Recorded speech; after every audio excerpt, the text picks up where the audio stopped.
Hi guys, this is Cindy from DIY Beautify, and I just wanted to pop in today and show you how to make drop cloth pumpkins. These are super cute, they're easy to make, they're inexpensive, and I love the neutral fabric. It just goes with everything. So we'll get to it in a second. I do have a lot of DIY pumpkin fabric tutorials on my blog. Specifically, I have a post that shows you how to make pumpkins from sweater sleeves, which is super popular. I do have another one. You can do the same exact method using t-shirts. Sorry, my dog's barking in the background.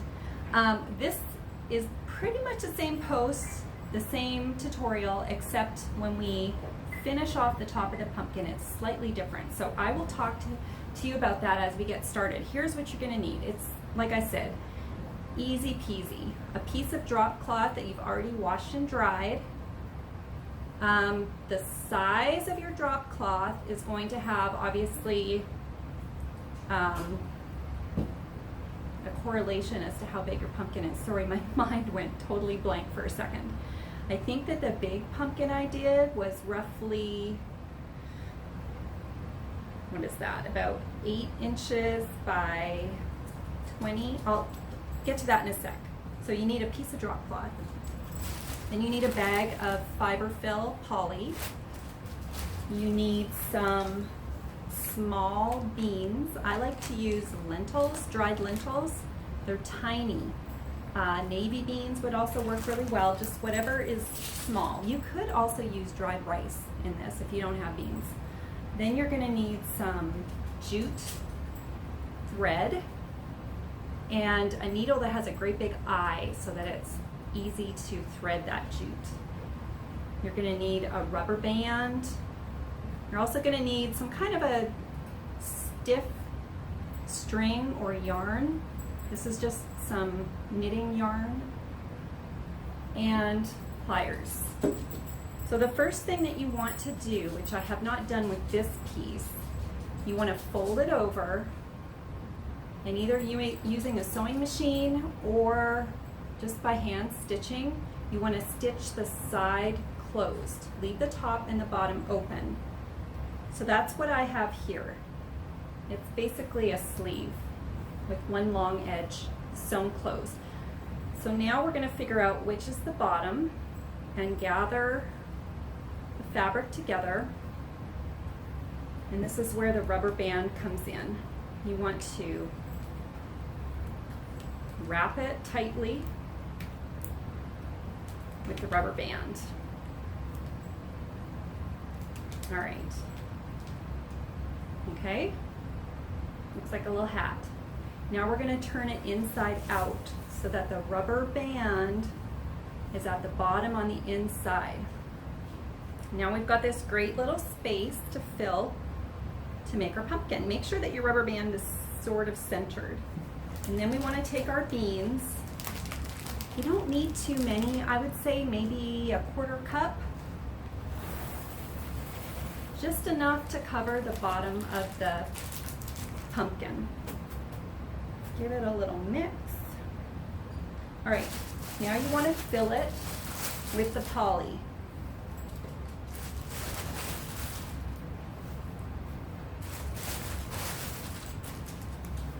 Stuff it nice and full all the way to the top.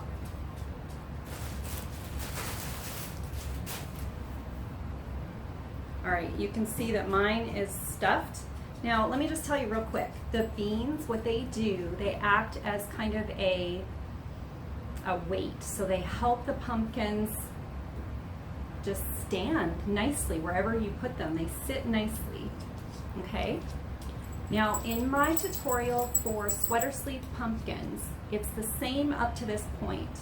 What I then did with the sweater pumpkins is I wrapped this top part with a rubber band, and then I wrapped it around with jute to make like a free-form stem, but we're gonna do something different today.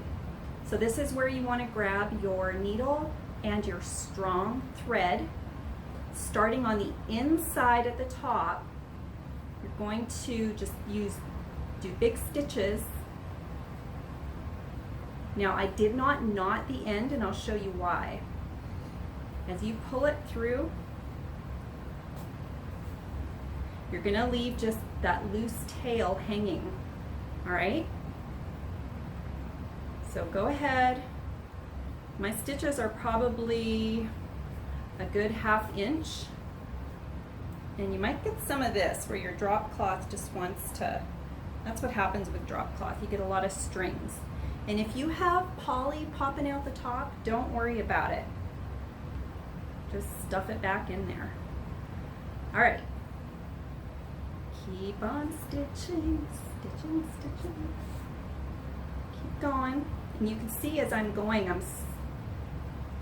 I'm tightening it a little bit with this end, not this end, because this end's really short. And if that goes through because you don't have a knot on it, then you get to start all over. We don't want to do that.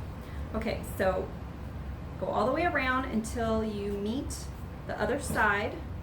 Pull your needle off. Now you want to stuff that poly down, and we're going to make just a single knot with those 2 strings that are left and start tightening the end. Now see what's going on there? It looks like an inverted belly button. You want to use your finger and tuck those raw edges of drop cloth into that little hole. You want there to be a bit of a hole because that is what our stem is gonna stick right into that hole. So you don't want to completely close it off. Whoops, and I just broke that. Okay, that's good. All right, tie it off. I'm not gonna be able to tie it again. And cut what's left. Now, this is the very same drop cloth as this, but obviously these pumpkins look completely different. And what really sets these apart are the segments. It makes it look real. And the way you do that is to thread. Now, I've got a huge piece of jute here because I don't want to run out halfway through segmenting my pumpkin. Here's how to do it. I did make a knot at the end, just a single knot. We're gonna go through the top of the pumpkin and out the bottom. Now it's hard to get it out the bottom because a couple things. You've got beans down there, you've got a rubber band and a whole bunch of fabric. So what I like to do is push it against the table to get the needle poking out, and use the pliers, there we go, to pull the needle through. And we're going to do this all the way around. So this first one is just to get that jute in there, okay? So we can get started. Now what I like to do next is I like to look for the seam that I sewed because I want this next segment to cover that seam. So just kind of hold your finger there, and we're going to go through the top again and out the bottom. Okay. There's my needle. Hi, Millie. There we go. We'll pull it through. All right. So that very first line of jute is covering my seam, but I don't leave it like that. I pull it tight. You see what happened? It kind of just does some cool magic here. All right, so you kind of hold that in place, and then you do another one. You kind of, it doesn't really matter where your needle comes out. If you can get it as close to the middle as possible, that's great. If not, don't even worry about it. So then you decide how many segments you want, how wide you want them to be. I did mine about 1.5 inches apart.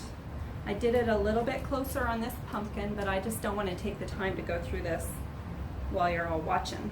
I want to show you the finished product. All right, so again through the bottom. That one came out easy with my fingers. And you literally just keep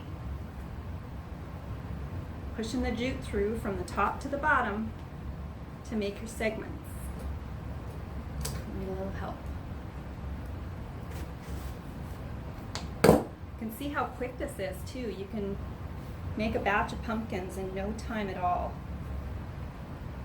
All right, I think we have room for maybe 2 more. You go through the hole that you still have at the top, out the bottom, and then give it a nice little squeeze. 1 more.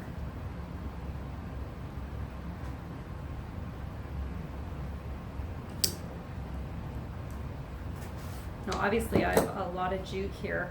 I had more than I needed, but I would rather have it be that way than have to go get another piece and knot it and start all over. Okay, so I'm going to pull that one snug. Now, I'm just going to go back and pull some of these. I feel like I didn't tighten them all the way. It's a little bit funny at the top, but if you just kind of pull the drop cloth at the top, it'll smooth out those funny little bumps a little bit. And then to knot this off, to finish it, I just kind of stick my needle either through some fabric or underneath a piece of jute, and then stick it through the loop.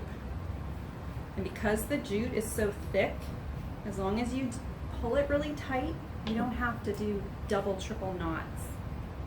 Cut it off, and other than a stem, he's done. I'm just gonna borrow a stem from this guy. I didn't even hot glue these into my pumpkins because I thought, you know what, for storing these, I just toss the sticks at the end of the season, and when next season comes along, I just go get more sticks from my yard. So look how cute.